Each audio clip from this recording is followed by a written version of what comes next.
Bom dia, boa tarde e boa noite. Eduardo Moisés e Rodrigo Malagoli no podcast Mídia em Focus. Estamos aqui hoje com o nosso convidado, o Rodrigo da Blob Web. Bem-vindo, Rodrigo. Rodrigo sempre é um cara gente boa, né? Gente fina pra caramba, cara. Não tem como, cara. Não tem o que falar. É muito Rodrigo pra um dia só. Bora lá. Seja bem-vindo aqui ao podcast. A gente criou esse podcast justamente para conversar sobre mídia, conversar sobre publicidade, empreendedorismo. Acho que a gente, quanto mais fala, acho que a gente consegue movimentar o mercado, não é mesmo, Du? É isso, é verdade. Rodrigo é um parceiro nosso de muito tempo, um convidado muito especial que a gente tem muito carinho. O objetivo aqui é a gente estar falando, como sempre, do mercado em geral, mas principalmente do mercado que a gente atua e que a gente vive, né, Rodrigão? O mercado jundiaense. E o mercado jundiaense é um potencial monstruoso que o próprio morador de Jundiaí não sabe. Legal você começar já com essa frase de impacto, né? Isso é uma frase de impacto, É de impacto. Tinha um caminhão passando lá fora, vi uma frase, ficou bonita. Tava no para-choque, né? Tava no para-choque do caminhão. Vou usar que é legal. Vira chamada. Mas ficou bom. Mas você acha mesmo que Jundiaí tem esse grande potencial? Tem. Na verdade, eu acho que é muito mais fácil uma pessoa de fora ver o potencial de Jundiaí do que quem tá aqui dentro. Mas isso acontece também no negócio. Muitas vezes as pessoas elas estão tão inseridas no operacional do próprio negócio que ela não consegue dar 2 passos para trás para poder olhar o quanto ela poderia crescer, melhorar ou evoluir. Visão geral, né? E o morador daqui é a mesma coisa. Ele está acostumado no dia a dia. Hoje em dia a gente tem a desculpa pronta de falar que eu sou corrido, que eu tenho muita coisa para fazer, que não deu tempo. Então virou muleta, virou uma desculpinha que você põe embaixo do braço. Só que todo mundo, se pudesse parar 10 minutos por dia para avaliar sua vida pessoal e empresarial, teria uma vida pessoal melhor e uma empresarial melhor. Só que aí, na hora que ela vai fazer isso, ela se dispersa. As pessoas estão se dispersando cada vez mais. E Jundiaí é um potencial econômico absurdo. Sim. Tanto que é muito comum pessoas que são de São Paulo vir para cá e conseguirem números astronômicos de resultados num tempo curto que o próprio empreendedor daqui, porque o empreendedor ele tem muita salinha, e não é só Jundiaí, tá? No Brasil acontece, na indústria acontece, no varejo, todo mundo me conhece, muita gente já sabe quem eu sou, estou muito tempo no mercado. Só que com a internet, com a mídia, com a divulgação, as pessoas não têm mais isso. Hoje um cara que começou com 6 meses de negócio, se ele for arrojado, ele tem mais negócios que um cara que está há 20 anos no mercado. E aqui dentro de Jundiaí, os caras não veem o quanto eles têm de oportunidade de crescimento. Eles não notam, por exemplo, que um outdoor numa rua estratégica, ele vai atingir um público X. E que uma mídia, numa TV, num lugar X, ele já pega um outro X, que no fim das contas, aumenta a autoridade e credibilidade do negócio para ele vender mais. O empreendedor brasileiro está amarrado a quero vender mais, mas ele não entende os 2 pontos anteriores. Ele primeiro tem que atrair a atenção de alguém para isso acontecer, reter essa atenção para só depois ter uma conversão de venda. Ô, Rodrigão, e assim, desculpa, a gente entrou num assunto, mas eu não deixei você se apresentar. Fala um pouquinho pro pessoal. A gente já foi empolgado aqui. É isso aí. Fui com muita sede ao pote. É sexta-feira, então os ânimos eles estão aflorados. Mas fala um pouquinho, pessoal, o que você faz, qual que é o seu segmento? E eu vou falar para você, tudo isso daqui é o nosso segmento. A gente é marketing. Marketing é tudo que a gente põe, tudo que a gente fala, para quem a gente fala. O tempo inteiro a gente vende. Então eu me tornei um especialista em vendas, que a cada dia eu ajudo pessoas, empresas, empreendedores que estão e que querem se tornar de verdade empreendedores. Então a gente tem uma agência, que é a Blob Web, que está há 9 anos aqui em Jundiaí. Eu sou um cara que veio de fora, sou de São Paulo, vim buscar qualidade de vida aqui há quase 10 anos. Encontrei em Jundiaí o lugar para morar, para crescer, construir família, meu negócio. E isso veio de um jeito muito prazeroso. Legal. Costumo dizer isso, prazeroso. Então o que a gente faz hoje? Tudo que qualquer agência de marketing digital faz. Mas qual que é a diferença do que a gente faz? A gente tem um olhar empreendedor. A gente entende de negócio, de modelo de negócio. A gente entende de vendas. A gente entende que qualquer marketing, e infelizmente a frase é ruim, mas é real. Qualquer coisa ruim vende com um bom marketing. Uhum. Imagina uma coisa boa. Então a gente traz para o cliente uma realidade. O que você faz? Para quem você faz? E como você impacta essas pessoas? A gente trabalha esse contexto numa escala de planejamento, uma coisa de cada vez, para que o todo dê resultado. A gente é muito defensor da diversificação do marketing. Quem diversifica atinge o mesmo público de formas diferentes e tende a vender mais. E aí, dentro desse contexto, entra o nosso trabalho. Então, a gente cria um site, faz uma campanha de anúncio no Google, no Meta, desenvolve dashboard exclusivo para o cliente poder acompanhar, online. A gente põe na primeira página orgânica do Google. E é um trabalho que a gente desenvolve com métricas apuradas e atualizadas do Google. E aí a gente monta tudo isso num contexto que, no fim, nada mais é que autoridade e credibilidade para uma marca para as pessoas quererem comprar dela. Ninguém quer comprar de quem nunca viu. Quanto tempo faz que tá em Jundiaí? Vai fazer 10 anos. 10 anos. É. Como que foi você chegar em Jundiaí? Eu falo por quê? Às vezes as pessoas têm ideias diferentes do mercado de Jundiaí. Tá? Então, cada vez que a gente fala com uma pessoa, ela tem uma ideia diferente. A minha ideia, por exemplo, que eu tô aqui, eu nasci e criado aqui, às vezes a gente tem um pouco de, não sei se é a palavra, provincianismo, entendeu? De ficar um pouco tímido em relação a algumas coisas, né? Aqui ainda a gente é aquele tipo assim, é Rodrigo o quê? Qual é o sobrenome? Rodrigo Oliveira. Entendeu? É isso aí. É isso que as pessoas perguntam, É sabe? isso Pra aí. saber se conhece, não conhece, Oliveira, se vai por indicação, se não vai, sabe? Então, assim, essa sensação que às vezes a gente tem, qual que foi a sua quando chegou aqui? Quando eu tive crise de estresse em São Paulo descendo a Rebouças. E aí eu falei, não quero mais isso pra mim, quero qualidade de vida. Fui no famoso Google, já ouviram falar do Google? Fui no famoso Google e pesquisei melhores cidades para se morar no interior de São Paulo. Apareceu uma lista de algumas empresas, de algumas cidades, e eu queria uma mais próxima, não queria muito longe, porque eu tinha negócios em São Paulo. Eu venho de uma família simples, meu pai vendedor de café, minha mãe professora, não tenho um histórico empreendedor na família, assim, no sentido de financeiramente, e eu tive que latejar. Então, aos 17 anos, pedi demissão do meu primeiro emprego para empreender. Aí eu fui trabalhar com desenvolvimento de criação de capa de CD. Fui, bati lata, não deu certo, em 10 meses quebrei. Depois fui tentar novamente, com 25 anos, passou um tempo, quebrei. Aí eu entendi qual foi as 2 vezes que eu quebrei. Primeiro eu quebrei porque eu não passava autoridade e credibilidade, eu era muito novo. Ninguém queria colocar a capa de um CD na minha mão. Depois eu quebrei porque eu não consegui ter gestão de tempo e fazer com que eu pudesse vender de uma forma que eu pudesse escalar e primeiro ter a demanda, depois estruturar a equipe. Eu estruturei a equipe primeiro e não tinha demanda, então eu tive um custo fixo alto, que não pagava a conta no final do mês, e aí eu quebrei. Fora que aí eu peguei e falei assim, tá, legal, mas aí eu vou para São Paulo. E eu tive a crise de estresse porque eu quebrei. Eu não tinha um dinheiro para pagar os funcionários. Minha mãe fez um empréstimo no Banco do Brasil para eu conseguir pagar a conta dos meus 17 funcionários que eu tinha. E aí eu virei para eles e falei assim, pessoal, é o seguinte, tô demitindo todo mundo, quero que todos me processem, porque eu vou pagar cada um de vocês, mas hoje eu não tenho esse dinheiro. Fechei a empresa, fui lá e comecei a responder para os meus clientes como 17 funcionários diferentes. Entendi o traquejo de digitação de cada um, e eu levei para os clientes assim, olha, a partir de agora, nós vamos ter um novo formato de atendimento, que todo atendimento agora é comigo, para que a minha equipe fique concentrada em te atender. Eu não podia deixar eles saberem que eu quebrei. E aí eu me mudei para uma casa, foi quando eu comecei a trabalhar com home office, em 2011, se eu não me engano. E aí eu trabalhando no home office, eu passei a responder por 17 pessoas distintas. E eu fui afunilando até ser só eu. Centralizei. Ok, o que eu comecei a ter que fazer isso? Criar processo, criar padrão. Como é que você responde por 17? E aí eu comecei a entender que o padrão e o processo facilitava para mim. Quando eu pego e tenho essa crise de estresse, que eu estava num pico de trabalho de 15 horas por dia, foi onde eu comecei a entender que trabalhar muito não significa trabalhar bem. E aí eu falei, poxa, eu vou embora para o interior. Quando eu escolhi Jundiaí, eu tinha passado por várias cidades, feito testes, ido às 9 da manhã, às 6 da tarde, e falavam muito de Jundiaí de trânsito. E, gente, para quem vem de São Paulo, o trânsito que tinha em Jundiaí é um farol nosso lá. E aí eu peguei e falei, tá bom. Fala assim, cara. A gente fica até chateado, cara. hashtag. Pelo amor. Mas era uma coisa impressionante, que para nós, para quem vem de São Paulo, é até engraçado quando você ouve. Aí eu vim para cá e escolhi a cidade. Quando eu escolhi essa cidade, eu peguei e falei assim, olha, daqui 1 ano eu vou para Jundiaí, vou me preparar. 15 dias depois invadiram minha casa em São Paulo. Fizeram uma limpa na minha casa e tudo. Falei, não, vamos antecipar um negócio, vamos para agora. A crise de estresse foi aí ela bateu que nem o gráfico da bolsa, não, né? Tava tranquilo, a polícia me ligou de dentro de casa, eu indo para uma reunião. Falou assim, olha, tô aqui na sua casa, você é o senhor Rodrigo, pegou meu cartão para ler. Falei, você é o senhor Rodrigo? Eu estou, então, entrar aqui. Falei, que beleza, hein? Aí o que eu fiz? Comecei a pesquisar. Tô indo para uma cidade que eu não conheço ninguém, não tenho parente, não tenho amigo. Como eu ganho dinheiro lá? Comecei a pesquisar oportunidades. Primeira coisa que eu percebi, existia um café de negócio da Associação Comercial de Jundiaí. Falei assim, aí eu ponto. Ninguém sabe quem eu sou na fila do pão, mas se eu chegar lá, carisma, o de sempre, sendo a mesma pessoa, você não vai mudar nada. O que aconteceu?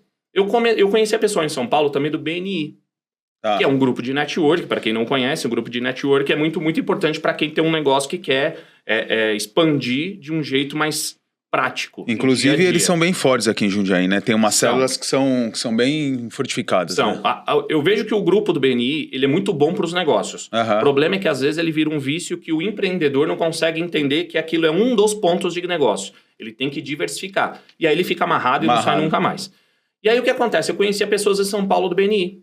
E aí ele me disse, ó, fala com fulano que o fulano pode te levar num grupo de BNI. Tá bom. Primeira reunião do BNI que eu fui, eu tinha alugado apartamento, não tinha me mudado, eu dormi no chão do apartamento, num frio danado, que foi no meio do ano, próximo do meio do ano. E aí eu fui no dia seguinte, foi o primeiro contato que eu tive com o empreendedor de Jundiaí. Teve aquele primeiro contato, apertou na mão, mas mais ou menos, olhou para mim, mas virou pro lado. E aí eu falei assim, legal, aqui tem um bairrismo que mercados fechados tem. Né? Alguns nichos de mercado tem. Como eu quebro isso? Não adianta eu ir lá bater na porta e falar, vem aqui que eu sou legal. Eu preciso fazer que alguém diga para ele que eu sou legal. Uhum. Mostrar realmente. Exatamente. Então, E através de uma indicação, né? e às vezes é só o fato de você, por exemplo, apertar a mão do Eduardo da Focus, bater um papo, almoçar e falar sobre qualquer coisa que não necessariamente é negócio, a partir do momento que você é experiente e reconhece que eu não sou aquele cara XYZ que não é legal para o teu negócio, naturalmente você vai falar bem de mim para outros. E eu comecei a proliferar isso em Jundiaí. Então eu ia para a reunião da associação comercial, ninguém sabia quem eu era. Mas apertava a mão de um, apertava a mão de outro. O pessoal da associação foi muito solícito, foi muito bacana. Legal. Então isso começou a caminhar. E eu não fui para fazer negócio, eu fui para alguém saber quem eu sou. Isso começou a crescer, começou a evoluir, comecei a ampliar, comecei a fazer com que eu pudesse almoçar com um, jantar com outro, falar com não sei o quê. Fui apertando a mão. E eu sei que para negócios, o jundiaense ele é muito receptivo.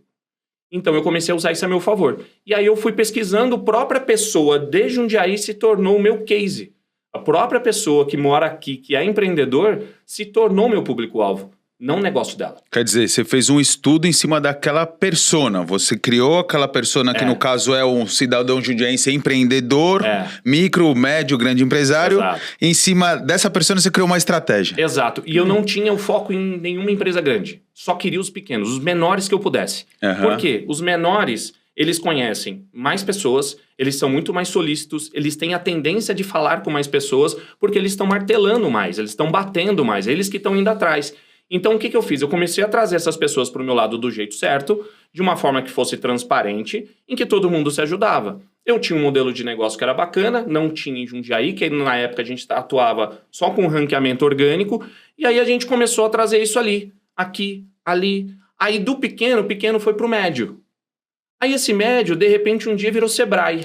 Rodrigão, só fazer um adendo aqui, desculpa te interromper, pessoal que está nos assistindo aí também, que é bom saber, explica só, entre parênteses, o que é esse orgânico? Perfeito. Imagina que você entrou no Google, pesquisou por qualquer coisa. Xícara de café. Na hora que você entra lá, você tem posicionamentos, são linhas de resultados. Alguns deles você tem anúncio ou patrocinado escrito em cima. A pessoa está pagando por aquilo. Aquela é uma forma de crédito de celular. Faz um comparativo. Esse crédito de celular, clicou, gastou. Clicou, gastou. Cerca de 98,4% das pessoas, em média, clicam no orgânico. Porque ela acredita que é mais confiável. Esse não tem aquele de clique e gasta. Significa que funciona menos? Não. As duas coisas andam em paralelo para o mesmo fim, que é você poder ter negócio, gerar autoridade, credibilidade e conversão de vendas, ou minimamente interesse de compra. Quando a gente monta o trabalho orgânico, da forma comum de mercado, que é chamado de SEO, na forma técnica, que no caso é orgânico mesmo, ranqueamento orgânico, você chega a levar 1 ano e meio para ter um posicionamento. Por quê? Você tem muito site, muita gente brigando. O que a gente fez? Desenvolveu um formato, uma metodologia, que não inventamos a roda. A gente pegou as métricas do Google, que passa de 200, colocou num caldeirão, colocou nossa pitada, padrão e processo, misturou e virou um produto. E esse produto fazia com que as empresas ficassem porque as empresas fiquem na primeira página em 4 semanas. Depois que a gente publica. Legal. E depois ele continua nos pagando uma assinatura, e todos os nossos negócios são por assinatura, porque fica mais fácil para o cara entrar, e se ele não quiser sair, para ele sair, e ele fica lá, com 4 semanas já faz um pós-venda, mostra que ele está, e aí isso começa a crescer, e começa a crescer, e começa a crescer, e ele não fica refém do dólar pelo preço do clique. E aí vai crescendo, evoluindo, e quanto mais tempo ele fica, mais resultado ele tem por um valor fixo paga a nós. E aí isso não tinha aqui. Uhum. E aí isso começou a crescer, começou a evoluir, e aí as pessoas começam a dar referência a algo ou alguém Nós vivemos de referência, né? E aí você começa a ter essa base e isso foi crescendo e evoluindo. Chegou uma hora que as pessoas me procuravam porque alguém comentou que eu entendia de Google. Não importa o que Não importa que você entenda de Google. Eu quase virei acionista, deu vontade de mandar mensagem para os caras. Posso ser acionista? Dá uma ajudinha. E aí o que aconteceu? Isso começou a ganhar credibilidade. Só que como eu trabalhei com venda de impacto pela rede Blue Tree e pela rede Rio Quente Resorts, eu vendia produtos de 50 a 60 mil reais em 40 minutos. Então eu entendi ler pessoas, eu aprendi a ler pessoas e o conceito do que elas faziam para comprar ou não de alguma coisa. E eu trouxe isso para o meu negócio. E eu comecei a trazer isso, a forma, como, o jeito de colocar, como aparecer, o que dizer. E aí os clientes que fechavam com a gente, alguns deles se aproximavam, então a proximidade que eu tenho com você de muito tempo. Verdade. A gente senta, bate um papo e ele fala, Rodrigão, tava fazendo isso aqui, me dá uma dica, o que você acha? E para mim é natural fazer. Meu pessoal até fala assim, Rodrigo, você precisa montar uma ONG, porque você fica ajudando todo mundo, começa a cobrar esse negócio. E aí eu comecei a ver que empreendedores que estão empreendedores, eles só se mexem quando aquele volume de produtos que ele vendia ou serviços que ele vendia por osmose começa a secar. E aí quando ele se mexe, ele terceiriza isso para uma agência ou para um prestador de serviço que tem que ser a salvação da lavoura em 3 meses. E se isso não acontecer entre 3 e 6 meses, a culpa é da agência, não dele que lá atrás não fez a lição de casa. Não fez planejamento. Né? Não fez um planejamento. Ou até na hora de contratar a agência. Isso é uma coisa... Eu fui diretor da ABRAD, Associação Brasileira de Agências Digitais, aqui na região do interior durante a pandemia. E eu vi que tem muitas, mas muitas agências, e ela vende um serviço que ela não executa para ela.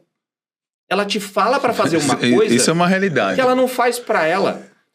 Por exemplo, agora nós vamos entrar com algumas campanhas aqui na região, nós vamos ter banner por meio da Fox lá no Beco Fino, mas também temos nosso outdoor rodando aqui há 9 anos. Vamos ter campanhas de anúncio, vai ter a Google, e aí vai chegar uma hora que o cara vai ver tanto a gente, tanto, que ele no mínimo quer saber, mas quem é esse povo, pelo amor de Deus, para eu poder ver se serve para mim. Por quê? Porque eu tenho que falar para você que eu tô te oferecendo uma coisa que eu faço. E essa casa de ferreiro, espeto de pau, não pode ser aplicada por uma agência. Como é que eu te ofereço uma coisa que é bom para você se eu não tenho nem discernimento se eu fiz para mim? Então, todo esse contexto, pós-pandemia, começou a mudar. Porque o empreendedor, antes da pandemia, tinha muito aquela linha assim, Instagram não é para mim porque eu não vendo copo. Ah, mas eu vendo B2B, o que eu vou fazer no Facebook, no Instagram, YouTube? YouTube é para quem vende salgadinho, fazer propaganda lá. Depois da pandemia, com a pandemia, empreendedores correram desesperadamente para o LinkedIn, achando que aquela ferramenta que era só para RH vai salvar a vida dele. E aí começou a contratar a agência à torta direito, procurando, lógico, sempre o mais barato, porque o mais barato, né, não existe o BBB bom, bonito e barato, ele não existe. Que é estagiário com experiência, né? Exato, né? Então, o empreendedor vai lá, contrata uma pessoa de estagiário para que ela seja do marketing. O que é ser do marketing para o empreendedor aqui em Jundiaí, Brasil como um todo? Ele tem que saber fazer o texto, fazer a arte, a publicação, entender a estratégia, criar campanha de anúncio, saber ler relatório, trazer resultado e fazer ele ganhar dinheiro. Fazer ganhar dinheiro um cara que montou um modelo de negócio que ele levou 8 anos para chegar onde chegou. E ele quer que em 8 meses tenha o resultado equivalente. A conta não fecha. Você acha que esse tipo de dinâmica, ela é uma cultura nacional? Vamos pegar um exemplo do futebol, né? Ou qualquer outro, um planejamento esportivo, né? Sim. A gente vê que em outros países... tendo em vista as Olimpíadas, as pessoas começam a trabalhar agora para ter um resultado daqui 4 anos, nas próximas Olimpíadas, né? O futebol é a mesma coisa, eles entram, o técnico entra hoje e eles querem um título aqui em dezembro. Você acha que isso é uma cultura ou é uma cultura exclusiva do nosso meio? Ou isso está encarnado no DNA dos brasileiros? A cultura da mediocridade está na população brasileira. São fatos. Bonita frase. Só, por favor, pessoal, se puder depois dar aquele destaque nas frases, essa é uma daquelas que eu quero na parede, por favor. Boa, gostei. Mas é real. É real. É a mediocridade de querer ser médio. É o fato de você optar em ser o meio da coluna, o meio do funil, o meio de tudo. Se você se destaca, você tem medo da pedrada. Se você vai se destacar, você tem medo do fracasso. E quem tem medo de ir, não anda, né? Quem tem medo de tentar, não erra. Você não tem como errar se você não tentou. Então, o que acontece? A gente tem uma mediocridade espalhada pela população brasileira que desde 30, 40, 50 anos vem acontecendo. A internet facilitou isso, né? As pessoas, elas estão até um pouco mais interessadas, mas elas querem ser influencers do TikTok. Porque é algo fácil, rápido, que teoricamente qualquer um consegue. Por que qualquer um consegue? Porque é a pessoa que chega lá, passa isso. Só que na hora que você coloca uma realidade, na hora do vamos ver, as pessoas tendem a desistir rápido. E a palavra resiliência não é utilizada. Só que se ela é utilizada, como ela é aplicada? Você ser resiliente sem entender por quê, não tem propósito. Se não tem propósito, você não continua. Se não continua, você não chega lá. Então, a realidade de você começar a fazer um investimento de algo que você sofreu muito, que foi montar uma empresa, quando você chega e coloca essa realidade na mão de um terceiro, a primeira coisa que passa pela tua cabeça é só eu sei fazer. Ninguém consegue fazer como eu. E acertou. Ninguém consegue mesmo. Porque ninguém pensa igual, ninguém escreve igual, ninguém age igual. Então, o que a gente tem que praticar? A arte do desapego, de dizer não. A gente não precisa de todos os projetos, a gente não precisa fazer tudo. A gente tem que dizer não para algumas coisas, até para funcionário. Quando você vai contratar, você não diz sim para todos que aparecem para você. Então, por que para as outras coisas tem que ser diferente? Na hora que você aplica isso dentro de um negócio, dentro de uma empresa, a primeira coisa que você tem que aceitar é você vai perder negócios. E o que você tem que descobrir é por que você não vendeu para aquele cara. Porque você vendeu, tá fácil. Então, qual que é o grande lance na hora que a gente fala de vendas? Se você não souber por que não compram de você, você jamais vai vender mais. É impossível.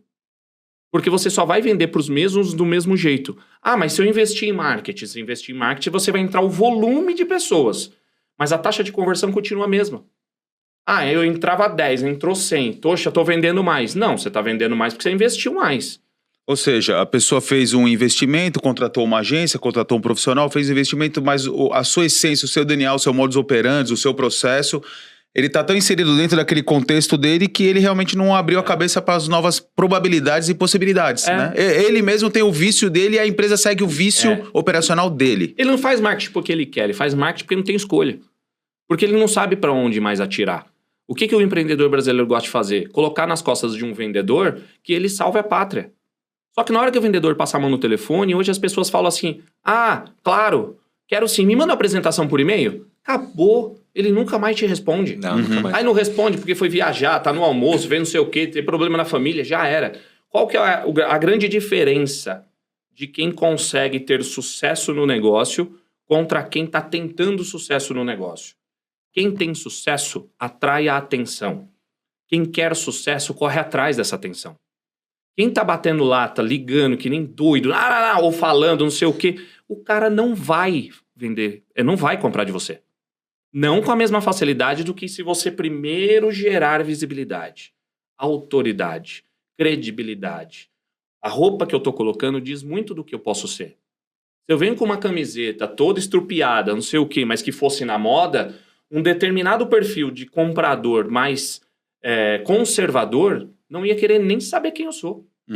A partir do momento que eu entro no meio termo, em que eu estou usando um blazer e uma camiseta, eu estou influenciando quem gosta de camiseta e quem gosta de blazer. A partir do momento que eu falo, gesticulo, converso, digo, olho no olho, olho para quem está assistindo isso daqui, você passa uma confiança que ela não tem como ser mentirosa. É aonde você atrai a atenção. Se eu tivesse aqui, até nos bastidores aí, para quem não sabe, a gente estava aqui batendo papo, aí falou, pode falar um pouco do teu negócio, que não sei o quê, tal. Eu falei assim, olha, nem precisa, vamos embora, ao longo do caminho eu vou conversando, vou contando o que a gente faz, porque qual é o contexto? Se eu venho aqui, sento e falo como eu crio um site maravilhosamente bem, eu sou mais um.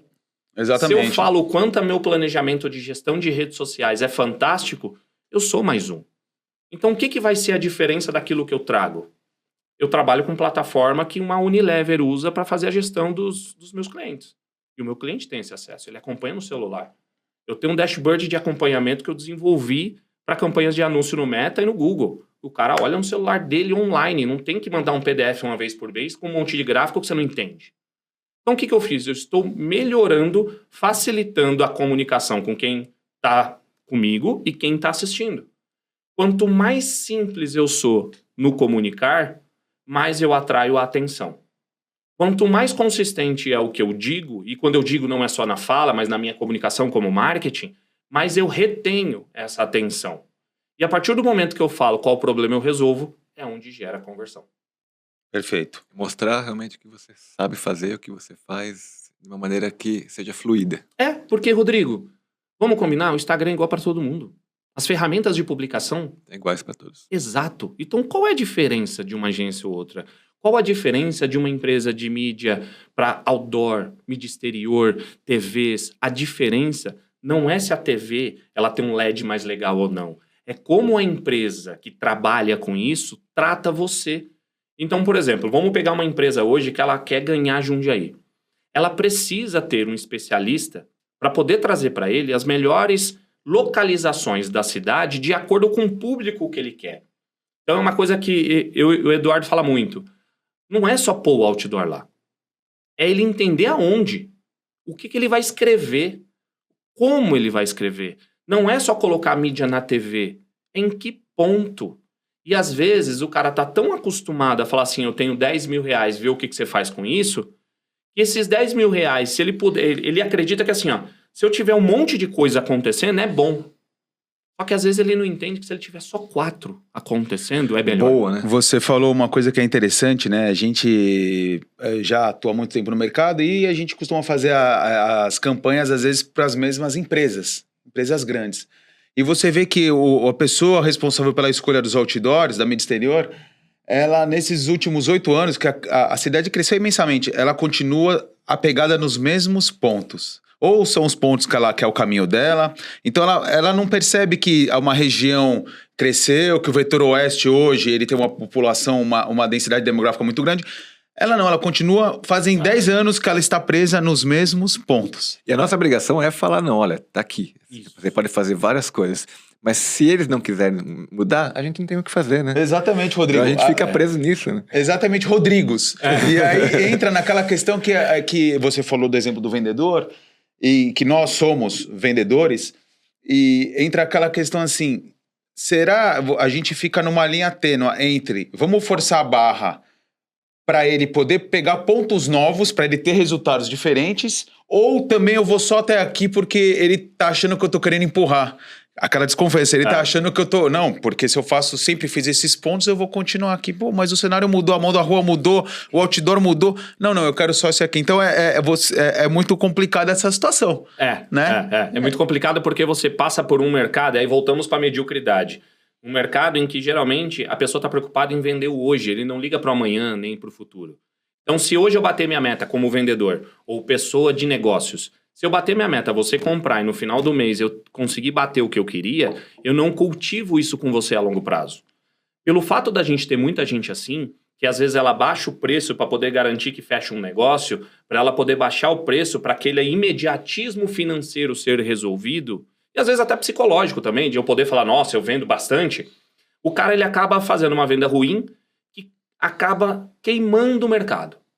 Então a gente hoje no mercado brasileiro, se a gente for ver, Produto você vende uma vez, nem sempre essa mesma pessoa compra, dependendo do produto que você tiver. Então nós somos mais de 200 milhões de habitantes, então você tem um mercado grande, que se a venda aqui começa a ficar travada, você expande e tudo bem. Quando a gente fala de serviço é propriedade intelectual. Nós estamos falando de mentes, pessoas que pensam para alguma coisa acontecer. E no Brasil, prestador de serviço não é valorizado. Por quê? Como ele não é um produto em que eu brigo por 5 centavos de desconto... Quando eu estou contratando um fornecedor, é muito comum que eu queira esmagar esse fornecedor no valor, porque como não é um produto tangível, como assim você não consegue me dar um desconto? Como assim você não consegue fazer mais barato? Na hora que a gente pega essa base, tem que se preocupar com uma realidade simples. Se eu te dou 10% de desconto, como eu faço a minha equipe pensar 10% menos?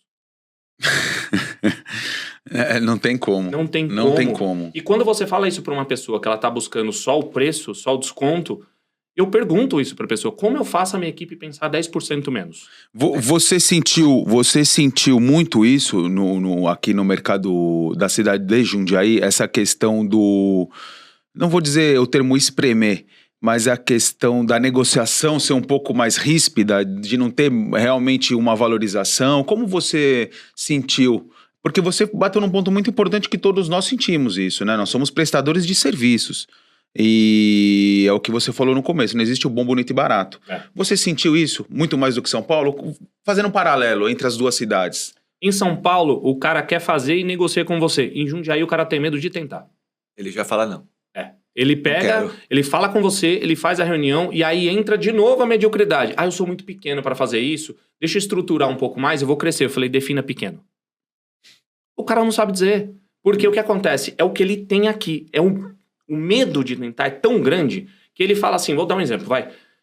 Ele vai pagar, ele vai investir 3 mil reais. 3 mil reais? Ele pensa, 3 mil reais eu compro insumo aqui, ou eu contrato uma estagiária que vai fazer a mesma coisa, ou eu faço não sei o quê. Não, tá muito caro. Ele não entra no mérito da negociação, porque ele não tem nem coragem de começar. E aí, como ele não tem coragem de começar, aí entra uma realidade que eu fiz e que muita gente que tá vindo de São Paulo tá fazendo. Atropela. Porque aí a pessoa daqui não quer, quem é de fora que veio pra cá, é o que ela mais quer. Mas você sabe que, assim, às vezes eu sinto que o jundiaense... Eu vou falar em relação a alguns exemplos que a gente tem aqui. A gente tem as telas de mídia indoor, tem o painel de LED, tem um monte de coisa aqui que a gente acaba oferecendo para o cliente. Às vezes ele acha que é caro, sem antes perguntar, sem antes ter uma noção daquilo lá. E se, quando ele tem uma noção do valor, ele não quer negociar realmente. Mas ele não quer negociar pra gente que é daqui de Jundiaí. Quando vem alguém de fora, ele negocia. Ele questiona. A gente tem diversos clientes, por exemplo, que preferem fechar com um fornecedor de fora de Jundiaí do que propriamente de Jundiaí. Eu não sei se ele, tipo assim, que ele acha que alguém vai falar pro outro, porque todo mundo se conhece, né? Tipo assim, não, esse cara é chorão, não sei o que lá. Por fora é mais fácil. Então ele vai lá e ele tem mais coragem de falar assim, não, tá caro, quero um valor mais barato, entendeu? Agora, pra quem é de Jundiaí, que tá conversando aqui entre a gente, eles não negociam. Então eu não sei se essa preocupação que eles têm que falar assim, o cara é chorão, então eu não vou fazer isso daí com ele. E a gente aqui, a gente tem um mantra, né? Que assim, a gente, numa linguagem popular, a gente compra de quem compra da gente. Então, por exemplo, desde a escola dos filhos, as filhos estão nas escolas que investem conosco. Até o supermercado no mês. Nós vamos comprar nos mercados que investem conosco. E assim por diante. E a gente vai indicar isso também, né? A gente indica, né? A gente indica e ainda assim, e como foram diversos exemplos aqui dentro do podcast, que a gente indica, fala bem e não quer nada em troca. Né? Então, você falou uma coisa que realmente é verdade, a gente sente muito isso, mas nós estamos aqui sempre com esse podcast aberto para cada vez discutir a respeito desse assunto e quem sabe mudar esse paradigma que existe na cidade. E assim, volto a dizer, que foi o começo do nosso papo, o potencial econômico que Jundiaí tem, o empreendedor jundiaense não sabe, ou ele não quer ver. O conceito de que eu estou aqui, sou daqui e tá bom do jeito que tá, é uma coisa que não dá mais depois da pandemia. A cidade foi invadida por empreendedores, foi invadida por pessoas de autoconhecimento. E uma coisa acontece muito no mercado brasileiro. Conforme a pessoa ela é de alto escalão de grandes empresas vai ficando mais velha, infelizmente, ela tende a perder o emprego. Ela tende a sair ou ser convidada a sair. O que acontece com esse cara? Ou ele vira consultor, ou ele monta um negócio. E ele montar um negócio aqui, com o conhecimento que ele tem, vira um negócio absurdo. Então, quando a gente pega um mercado brasileiro que dentro de Jundiaí nós temos uma das melhores economias do país, é até doloroso você ver um empreendedor virar para você e falar assim, eu quero ir para São Paulo. Eu tenho clientes de Jundiaí que ele fala para mim, Rodrigo, vou começar a fazer em São Paulo. Eu falei, o que você vai fazer em São Paulo? Não, porque lá o mercado é maior, porque tem mais isso, tem mais aquilo. Eu falei assim, essa é a realidade. Você é dono de Jundiaí já? Você já dominou teu quintal de casa? Ele falou, como assim? Simples, efeito caracol de crescimento, eu chamo isso, tá? Você pega um ponto, que o ponto é onde você está. E você começa a crescer e vai aumentando esse caracol. Só que ele só aumenta se o ponto você dominou. Que é, por exemplo, o que eu estou fazendo com a Blob Web. Até 2019, até recentemente, o maior volume de clientes que a gente tem é pelo Brasil inteiro e o meu menor volume de clientes é em Jundiaí. E sempre me incomodou isso, porque eu falei, gente, tá errado. Eu escolhi essa cidade para morar, para viver, para crescer, para criar meus filhos. Por que eu não consigo crescer aqui? E aí, numa conversa recente com o Du, eu falei assim, não, agora eu vou martelar. Vou martelar, e eu quero ver se eu não vou ter o maior volume de clientes, ou pelo menos uma quantidade significativa em Jundiaí. Porque é um absurdo. Não é possível que você tenha um negócio que você não grita pro mundo que existe. Ah, mas eu não vendo pela internet. Tá, mas você impacta, você influencia pessoas a quererem você por conta da internet. A gente não pode mais viver uma realidade de que o meu modelo de negócio não dá para Instagram, só para LinkedIn. Isso não existe mais. O alto escalão de decisão no mercado B2B está no LinkedIn, mas ele também tem Instagram e Facebook. E o Instagram tem os jovens que são influenciadores do decisor. O Facebook tem os sêniors que são influenciadores do decisor. Hoje não existe mais um tomador de decisão. São decisores. E esses decisores é até a senhora que faz o café, que influencia, até a menina que é o braço direito, ou o rapaz que é o braço direito do dono da empresa. Todas essas pessoas, de alguma forma, influenciam, porque ela fala dentro da empresa, ela comenta de algum jeito, ela vê na rede social, ela fala na hora do almoço. E, às vezes, o conceito quero lead, isso é muito usado no mercado, no marketing digital, eu quero leads. Ah, e você faz o que com esse lead quando chega? Eu vou entrar em contato. Tá, com que padrão em processo? Que velocidade? Não tem. De que jeito? Aí um outro detalhe, você entrou em contato. Qual é o tempo médio de negociação? Qual é o melhor produto que você vende e qual é o mais rentável? Qual que você está querendo levar? Depois que você fez contato, qual é o tempo médio para fechar negócio? Hein? Aí dá tela azul. Puf, aí trava.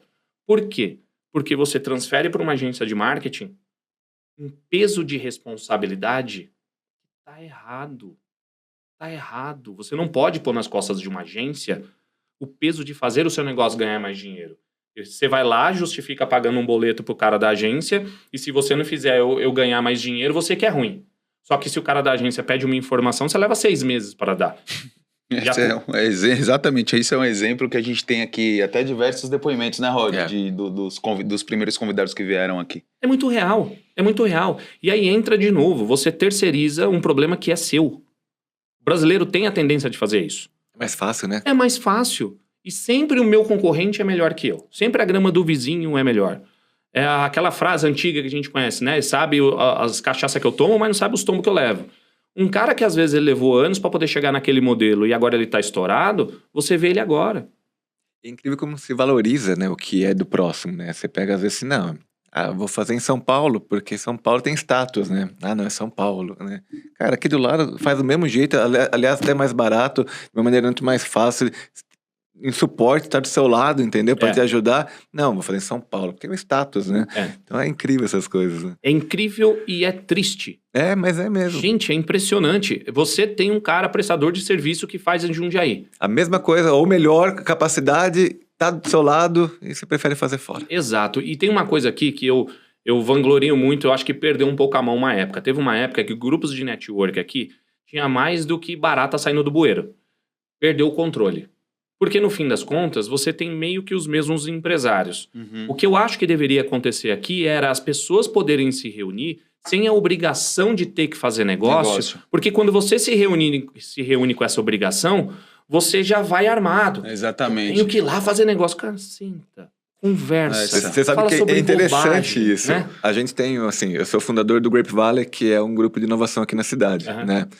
Cara, é só uma reunião por mês, o povo vai lá, toma um café, ouve uma palestra, ninguém é obrigado a fazer negócio com ninguém, entendeu? Saímos em 2 anos de 15 pessoas para 800 pessoas hoje, entendeu? Brincando. Então assim, e as pessoas vão lá para só bater papo, tomar um café, depois a gente vai tomar uma cerveja, entendeu? Que é onde surgem muitos negócios, entendeu? É isso. É uma coisa. Quando você tem a obrigação de fazer o negócio, fica chato, cara. O empreendedor brasileiro, ele tem obrigação de ser gestor do negócio dele, ele não é. Como é que você vai participar de um grupo de network com a obrigação de fazer negócio que você não sabe nem para onde você vai? É muito mais fácil você sentar, bater papo e dar risada, e conforme um bate papo e fala o que um faz e o outro faz, de repente fala assim, rapaz, tô precisando disso aí. Tá precisando? Tô precisando. Você pode me ajudar? Posso. Então vamos semana que vem conversar? Vamos, acabou, seguiu a vida. E isso começa a se tornar orgânico. Essa sua iniciativa, uma vez por mês, tá ótimo. Pra que mais que isso? Reunir o povo uma vez por mês, até porque Isso é uma coisa também que eu defendo muito. A famosa história de que estou corrido. Só que você está corrido, mas se o médico falar para você que você precisa fazer exercício físico 2 vezes por semana, senão você vai morrer, você faz, né? Ah, faço. Bom, então se o cara virar para você do banco e falar que se você não arrumar suas finanças, nos próximos 3 meses você quebra, você arruma, né? Ah, eu arrumo. Então por que precisa esperar? Então, qual que é o grande lance que a gente faz na agência? Antecipar problemas. A gente quer antecipar problemas. Por que eu vou esperar o cliente me questionar sobre uma coisa se eu já posso orientar ele do porquê que a gente está fazendo? Porque, inevitavelmente, qualquer coisa que você diz depois que você é questionado, vira desculpa, vira justificativa. Você pode estar correto, você pode estar fazendo certo. Mas como a gente vive uma mediocridade na prestação de serviço brasileira, a gente acaba entrando num caminho que você tem que provar que você não é ruim. Uhum. Você tem que provar que você não está fazendo errado. Você tem que provar que o que você está fazendo é para o bem do cliente. Tem casos de clientes nossos que eu quase peço, pelo amor de Deus, pro cara. Falei, cara, presta atenção no que você está fazendo com o seu negócio. Esse caminho você vai afundar. Você não tem para onde ir. Ah, então eu vou ver. Aí entra o segundo ponto. O que está empreendedor e não é empreendedor. Dificuldade na tomada de decisão. Legal. E, Rodrigão, para a gente finalizar, que a gente tem um costume de trabalhar no máximo com 40 minutos, queria que você deixasse uma mensagem aí para o pessoal que nos assiste, apesar de que tudo que você falou é de um conteúdo grande e valioso, mas para as pessoas que nos assistem, que querem empreender, que querem sair, vamos dizer assim, dentro da sua caixinha, porque as pessoas, como você falou, elas têm essa dinâmica, né, de se vitimizar, de colocar a culpa no próximo, né, e acabam não prosperando. E o objetivo do podcast é trazer diversas pessoas aqui, cada uma com uma personalidade diferente e visões diferentes. Deixa um recadinho ao pessoal que nos assiste aí com relação a empreendedorismo. O que elas devem ou não fazer para poderem se desenvolver? Primeira coisa que eu deixo para você que está assistindo. Não pense que fazer um monte de curso e faculdade te dá cultura e conhecimento suficiente para executar. Eu sou um cara que eu comecei a faculdade de publicidade e não terminei. Isso significa que eu não posso falar de marketing? Não tem nada a ver. A partir do momento que você escolhe ser um empreendedor, a primeira coisa que você tem que saber é: não, você não vai ficar milionário trabalhando 4 horas por dia. Essa frase não existe. E se você chegar lá, você vai levar uns 10 anos para isso. Porque você vai ter que apanhar. Então, da mesma forma, pensa que empreender é o que você está fazendo agora. Neste momento você está empreendendo. Porque se você parou para assistir isso aqui, faz parte de empreender. Quando você coloca a roupa de manhã, você está empreendendo. Quando você entra no local de trabalho, você vai num show, você quer conquistar uma pessoa, você está empreendendo. As pessoas precisam entender que empreender é uma frase todo dia praticada. Você se vende. A pessoa fala, não sei vender. Vende. Porque se você não soubesse vender, você não sabia pôr roupa. Você não anda pelado na rua. Por que você precisa trabalhar? Por que você corre atrás de dinheiro? Então, se você quer empreender, o primeiro ponto é: faça. Faça o quê? Entenda para quem você quer vender.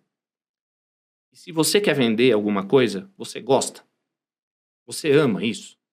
Porque se você não gosta e está fazendo pelo dinheiro... E, gente, por favor, não é frase de coaching, tá? É uma realidade. Se você está tentando empreender por conta de dinheiro e você não é chegado, não tem amor por aquilo, não vai dar certo. Porque você pode ganhar dinheiro hoje. Mas no dia de amanhã você vai parar, você vai jogar pela janela, vai ficar frustrado, vai pro famoso vamos fazer terapia. Não adianta. Então, quer empreender? Primeiro, gosta do quê? Existe a possibilidade de venda disso? Alguém quer comprar? Ah, mas tem muita gente. Beleza. Por que comprariam de você? Não põe a mão em nada sobre isso. Aí o que você faz? Vai pro Google. Vai pro YouTube. Veja várias pessoas falando sobre a mesma coisa. Compare essas informações. Use o ChatGPT para fazer perguntas sobre aquilo que você tem dúvida, para que você minimamente tenha um conhecimento inicial. Não seja o especialista em tudo, porque ele não existe. Senão você vira um pato. Não voa direito, não nada direito, não faz nada direito. Escolha alguma coisa que você goste e vá de encontro a essa coisa que você gosta. Entenda que empreender é muitas horas dedicadas. Entenda que empreender é você saber sim como funciona o financeiro, mesmo que você não goste. É você saber sim como funciona marketing. Hoje em dia, você não pode contratar uma agência sem minimamente pesquisar o que aquele cara falou para você. Você não pode fazer isso. Porque qualquer um te fala e você acredita. E aí depois você põe a culpa que você foi enganado. Não, você aceitou ser enganado. A informação está na tua mão. Se você quer empreender, use aquele mesmo tempo que você usa para poder ver sobre a vida dos outros e começa a ver alguma coisa sobre a sua vida. Porque se você pegar 20 minutos por dia da sua vida e usar ela para você, você vira um empreendedor de sucesso. E não importa o que você faça nem o que você venda, você vai virar. Entenda que cada ponto tem uma escala, que o marketing tem que fazer parte do negócio, que vender faz parte do negócio e que você é um negócio. Mas não se iluda, seu negócio só prospera se você sair dele. Um negócio de sucesso, ele funciona quando o dono da empresa consegue olhar ela e fazer funcionar. Só que muita gente acha que isso é só para os grandes. Então escolha empreender, aceitar as dores do empreendedorismo, que é uma solidão. Ser empreendedor é ser solitário, é você aprender sozinho, é chorar sozinho, é rir sozinho. Porque na hora que você entende o que é ser empreendedor de verdade, é um vício que não te larga.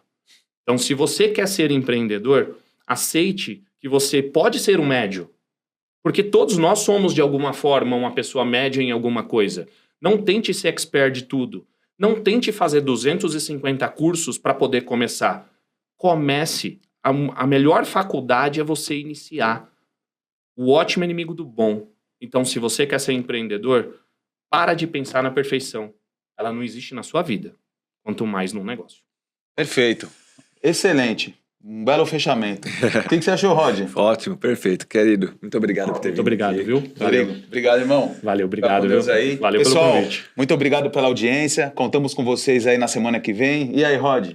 Bom, estamos aí. A gente volta na sexta-feira que vem. Até mais. Um abraço a todos. Até lá.